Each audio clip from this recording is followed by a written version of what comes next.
Es un gusto poder saludarles y darle la bienvenida a Una Voz en el Desierto. La entrega para esta oportunidad está bajo el título Tras un año de pandemia, no nos gusta aprender así. Ya se puede contabilizar el paso de un año prácticamente en cada país. Y lo que no sé si en el caso donde usted vive se ha hecho, pero he observado cómo en distintos lugares, distintos países y acá en forma local también, se ha hecho una especie de revisión de todo este año.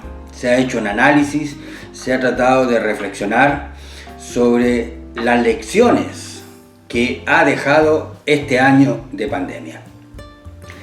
Y cuando hablamos de lecciones, uno quiere puntualizar aquellas cosas que nos ha dejado la pandemia y que nos podrían o nos deberían servir para enfrentar la vida desde con otra perspectiva y tal vez con otra actitud. Son distintas las lecciones. Yo las que quiero mencionar ahora, por supuesto que no lo abarcan todo. Seguramente en su propia vida, en sus propias reflexiones, también pueden haber aprendizajes distintos, compromisos también variados, algunas determinaciones que usted personalmente ha tomado como producto de este año de pandemia. Pero en términos generales, yo quisiera entonces pasar revista a aquellas cosas que se pueden observar como conclusión a este año, conclusiones a este año de pandemia. Por un lado, tenemos la muerte en boga. En distintos lugares yo he observado antes de la pandemia que la muerte de alguna forma se ha ido desplazando, se ha ido sacando de la vida cotidiana, pero al mismo tiempo lo que han querido hacer es bajarle de alguna forma la dimensión e incluso en culturas donde era normal ver a las personas fallecidas, poder verlas en el ataúd porque los abrían para que las personas pudieran dar como su última mirada o su despedida final. Esa costumbre también se ha ido perdiendo y era frecuente ver antes de la pandemia solamente fotografías sobre el ataúd o a los pies del ataúd. De alguna manera es ir ocultando el peso y la realidad de la muerte. Sin embargo, este coronavirus lo que ha hecho es poner a la muerte en las portadas. Todos los días fuimos informados y seguimos siendo informados de la cantidad de personas que han fallecido entre las estadísticas, en conjunto con los que están hospitalizados, aquellos que están infectados. Pero la muerte, insisto, se puso en boga a través de esta pandemia. Me llamó la atención que al comienzo de este virus o de esta enfermedad, de esta epidemia, acá sugerían que las personas pudieran hablar sobre la muerte en sus círculos internos más fraternos, más familiares, pudieran atreverse a conversar sobre el tema de la muerte. Era lo que aconsejaban quienes estaban observando el desarrollo de esta tragedia. Y hablar de la muerte no es definitivamente una cuestión que sea cómoda, que las personas quisieran hacerlo por voluntad propia. Pero como la muerte era una cuestión cotidiana que golpeaba masivamente, muchos después comenzaron a contabilizar o a hacer una comparación a la cantidad de fallecidos por día a como si se cayera un avión repleto de pasajeros todos los días y a veces más. Entonces, la muerte, esa que se ha desplazado, esa que de alguna forma la queremos empujar, la pandemia la ha traído muy cerca de cada uno. Ahora, la muerte es un tema en la Biblia. Hay distintos pasajes que hablan sobre la muerte. Jesucristo también habló sobre la muerte. Y Él la plantea como la Biblia la plantea, que no es simplemente un paso. En la muerte se juega la eternidad de cada uno de nosotros. Por eso los profetas llamaban, como por ejemplo, prepárate para ir al encuentro de tu Dios. Prepárate. Jesús advirtió y llamaba a la gente a reconciliarse con Dios. Las mismas epístolas en el Nuevo Testamento tienen el tema. Si oyereis hoy su voz, no endurezcáis vuestro corazón, por ejemplo. Y así hay muchos pasajes en la Biblia que nos hablan de establecer un vínculo con Jesús por medio de la fe, para tener la paz, el perdón y la vida después de la muerte. La otra cuestión que apareció es las luchas éticas, los conflictos éticos. Las libertades individuales versus los derechos de los demás.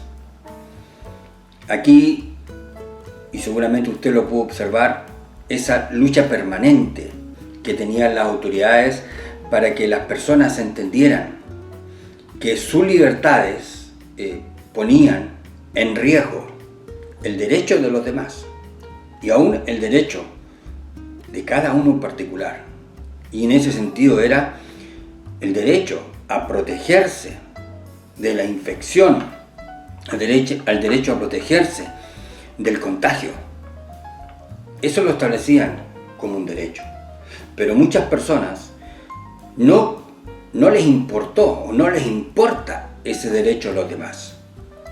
Y simplemente no estaban dispuestos a renunciar un ápice a sus espacios de libertad. Querían desarrollar su vida con la absoluta normalidad de siempre, sin importarle lo que pasaba a su alrededor. Y desgraciadamente quienes fueron pagando las consecuencias fueron las personas mayores, aquellos que tal vez porque no tenían la fuerza, no tenían el carácter para poder decir no me expongan a un contagio, no me traigan el virus.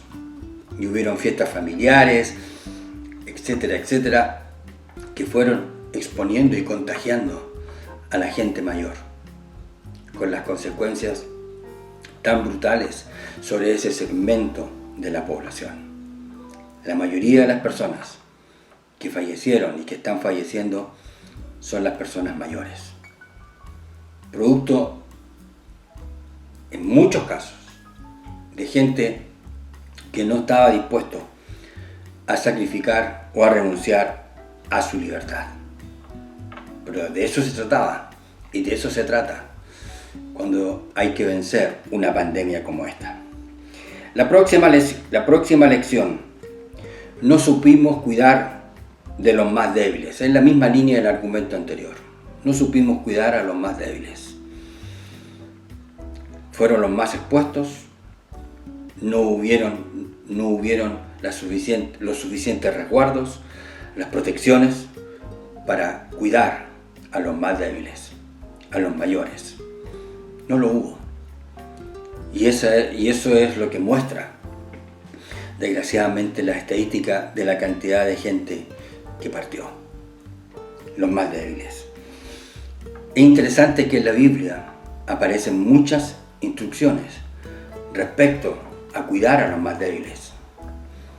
Por ejemplo, el apóstol Pablo enseña a las iglesias que cuiden de las viudas, que pongan atención de las viudas, aquellas desposeídas, que se preocupen. Y si ustedes se acuerdan, cuando Jesús está muriendo en la cruz del Calvario, cuando ve a su madre prácticamente destrozada emocionalmente, él le dice al discípulo a quien amaba, a Juan, le dice que cuide de su madre. Cristo, aún él, en el último momento, sufriendo una agonía tan grande, sin embargo, fue sensible y procuró que su madre sea cuidada. Y Juan, dice la Biblia, que la recibió aquel mismo día en su casa. No nos cabe la menor duda que la cuidó hasta el final de sus días. Cuidar a los más débiles es una de las lecciones que no aprendimos o no la practicamos en la pandemia. Ahora, ¿qué va a pasar en su vida y en la mía respecto a los más débiles? A mí me sorprendió gratamente observar cómo jóvenes durante los momentos más álgidos de la pandemia, cuando le decían a los mayores que no podían salir, no podían arriesgarse. En ese sentido fueron bastante rigurosos para cuidarlos, los gobiernos de acá de Europa, quiero decir. Sin embargo, también hubieron jóvenes que se ofrecieron voluntariamente para ir y recibir las listas, y muchas veces era la lista y el dinero, y iban al supermercado, compraban esa lista y le traían y se las dejaban en las puertas de las casas de los abuelos o de los hogares de ancianos. También hay que decirlo. Yo creo que en este mundo que estamos viviendo tan individualista, tan competitivo, tan materialista, en un sentido, la pandemia nos entregó la oportunidad de aprender a cuidar a los más débiles y también conocer un sentido a nuestra vida, servir a los demás, porque la cara de satisfacción, de alegría que tenían esos jóvenes, esa gente que compraba para los mayores, no se podía ocultar, y ellos recibieron esa experiencia. Y repito, es una de las lecciones que deberíamos incorporar en nuestra vida para todos los días, como una forma de sacarle un valor a esta desgracia que nos ha sacudido en todo el mundo. Cuidar a los más débiles. Lo próximo fue, aunque quizás es una cuestión teórica, pero la pandemia requería enfrentarla como un solo hombre. La unidad. La unidad que no existe. El individualismo que campea en el mundo entero luchó en contra de esta pandemia. En un sentido por razones lógicas, porque cada uno también tiene su propio ámbito, su propia actividad, su propia forma de ganarse la vida, y por lo mismo también se debía, en primer lugar, a no descuidar su trabajo, y por lo mismo entonces en muchos casos tuvieron que arriesgar, gente que arriesgaba y salir a buscar el sustento de cada día, porque en muchos países, sobre todo en los países menos desarrollados, los países con menos recursos, la gran mayoría de las personas trabajan en forma independiente, informal, cuestión que también enseñó la pandemia, y que no podían renunciar a salir todos los días a buscar el sustento, no solamente para ellos, sino también para sus familias. La unidad que de alguna manera se despedaza, la unidad que recibe resistencia, que tiene obstáculos muy grandes, producto no solamente del individualismo, insisto, o del egoísmo, que si es así, es una buena oportunidad para reprimir o para convertirnos de eso. Sin embargo, esa unidad se ve muchas veces atacada por las responsabilidades que nadie puede dejar de cumplir para el sustento de su propia vida. Pero insisto, es una conclusión si queremos teórica, pero valdría la pena incorporarla en nuestra forma de vivir. La Biblia habla mucho de esto. Jesús habló de la unidad de su pueblo como una manera de dar testimonio de que somos hijos del Señor. La unidad. Entonces, es la oportunidad para que cada uno revise en su propio entorno, dentro de sus propias competencias, en qué forma puede lograr practicar la unidad, de qué manera puede de alguna manera también agitar la unidad, provocar la unidad, animar la unidad dentro de su propio trabajo. Esa muchas veces competencia que se produce dentro de las cuatro paredes, como son las oficinas. Tal vez es la oportunidad para entender y para renunciar, para ser más solidario, para compartir, para practicar la unidad dentro de su propio entorno.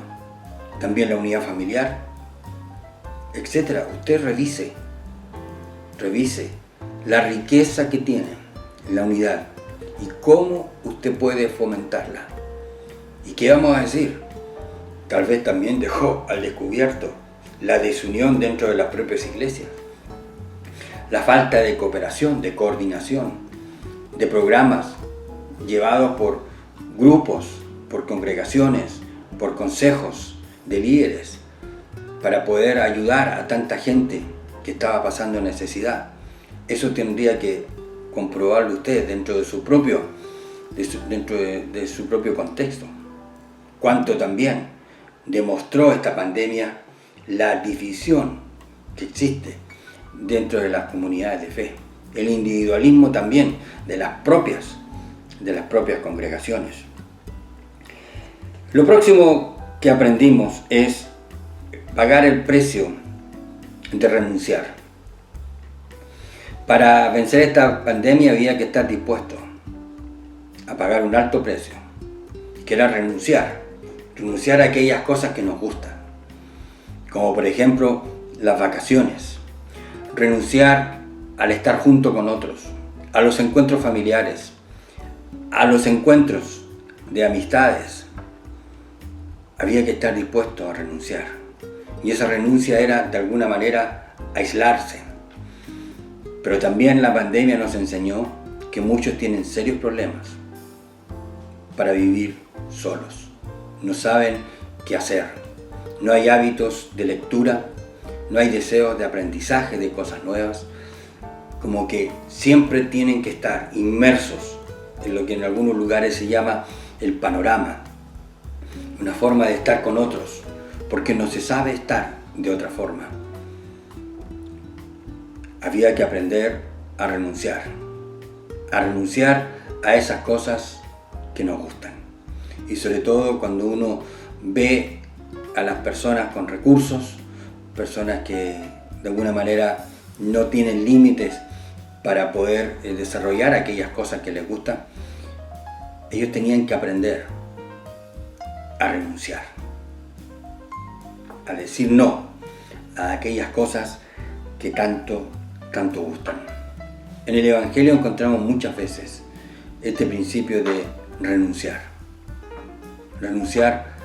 a todo lo que posee, dijo Jesús. El que no renuncia a todo lo que posee no puede ser mi discípulo. Aprender a cortar, aprender a decirse no, es parte también del aprendizaje en la vida, porque si en algo nos va a ayudar para el final, a la última etapa de nuestra vida, es aprender a reducir, es aprender a renunciar, es aprender a simplificar. Y esta pandemia nos ofreció esa oportunidad para reducir, renunciar y simplificar. Lo próximo que también dejó claro esta pandemia, aprender a valorar a aquellos que pelean por nosotros. Las profesiones combativas, las profesiones que lucharon y luchan porque la población esté a salvo. Y esos son los biomédicos, toda la gente dedicada al área de la biología, la medicina, con todas las profesiones que hay dentro de ese tremendo campo. Ellos dieron la lucha y la están dando por millones.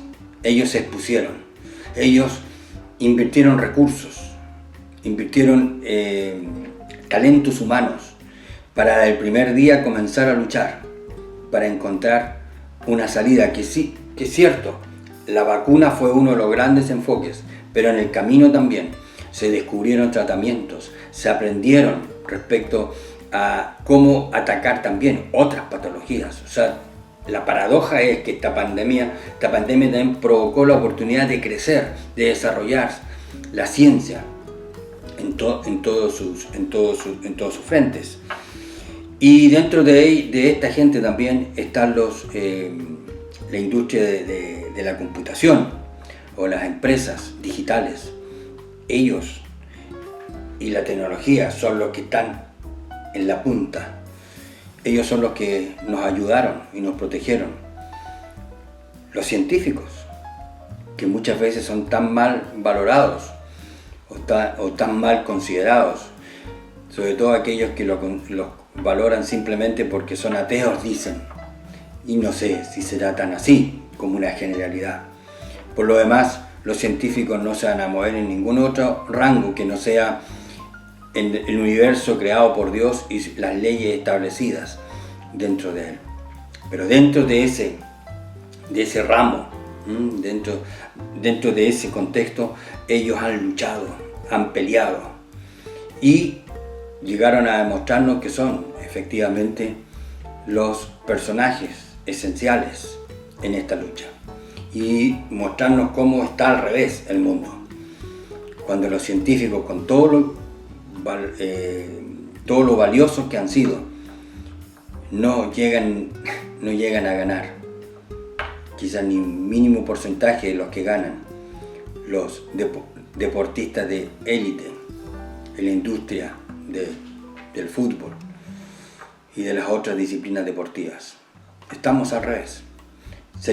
Deberían ser las personas que reciban el mayor apoyo y también financiero para dar la lucha por usted y por mí. Eso también nos entregó la pandemia. No sé si usted es fans de algún deporte o de algunos deportistas. No se trata de hacer un cambio de fanatismo por otro, simplemente es decir, o revisarnos cuáles son las personas valiosas para nosotros, por quienes podemos también orar para que les vaya bien en lo que están haciendo. Y ahí están los biomédicos, la gente dedicada a la industria de la computación y la tecnología. Hay un pasaje bíblico que habla del rey Usías, y es interesante que el rey Usías, entre las cosas que hizo, les leo el verso 15: e hizo en Jerusalén máquinas inventadas por ingenieros para que estuvieran en las torres y en los baluartes, para arrojar saetas y grandes piedras, y su fama se extendió lejos, porque fue ayudado maravillosamente hasta hacerse poderoso. Es verdad, ese es el contexto de la seguridad de un país. Usías ocupando ingenieros para desarrollar toda una industria en aquel tiempo armamentista para defender al país y a los judíos. Pero hacemos paralelo con esta pandemia que nos ha azotado. Estas son las personas valiosas al final del día, los que luchan, los que pelean por nosotros, para protegernos, para encontrar una salida, encontrar un camino para vencer a esta pandemia. Jesús dijo al final: bienaventurados una de las tantas bienaventuranzas que él dijo: bienaventurados los misericordiosos, bienaventurados los misericordiosos, felices los misericordiosos. Es otra de las grandes lecciones que nos ha dejado esta pandemia. Romper el egoísmo, romper el individualismo, romper el materialismo, pensar en los más débiles, en los más frágiles, orar por aquellos que están dando las batallas por nosotros, aquellos que se expusieron, igual fallecieron algunos relacionados con el mundo de la biología y la medicina, doctores, enfermeras, auxiliares, pagaron el precio. Bienaventurados los misericordiosos. La gran lección: poner nuestro corazón, pensar, tener la actitud de considerar a los más débiles, los más frágiles. Si usted quiere, puede dejar su evaluación aquí abajo, puede dejar su comentario. Si quiere, también puede comunicarse conmigo a través del mail que está aquí abajo, y si es su deseo, a través del link que está aquí abajo, ir directamente a la tienda de Amazon y adquirir mi primer libro titulado Maravillosamente Escondido. Ha sido, como siempre, una alegría, un placer poder comunicarme con ustedes a través de este medio. Y será hasta una próxima oportunidad.